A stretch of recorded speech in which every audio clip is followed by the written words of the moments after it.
Office থেকে বাসায় আসার পরে একটা হাজবেন্ডের স্ত্রীকে ভালো রাখার জন্য কি করা উচিত?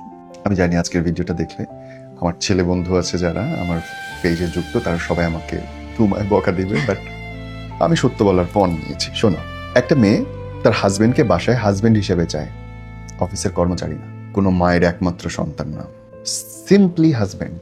হাজবেন্ডকে যে তার সারা দিনে ঘটে যাওয়া কথাগুলো শুনবে, সমাধান চাই না, তুই শোন। তুই অত আইনস্টাইন না যেতে আমার সমস্যা সমাধান করতে পারবি। B the listener.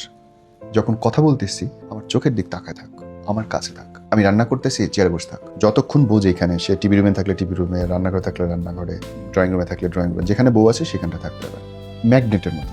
আর মোবাইলটা দূরে রাখতে হবে। এই দুটা কাজ যদি কোনো হাজবেন্ড করতে পারে, সে পৃথিবীর সবচেয়ে ভালো হাজবেন্ড। একজন নারী সমস্ত পরিস্থিতিতে তার স্বামীকেই পাশে চায়, কিন্তু অনেক পুরুষ এই চাওয়াটুকু পূরণ করতে পারে না।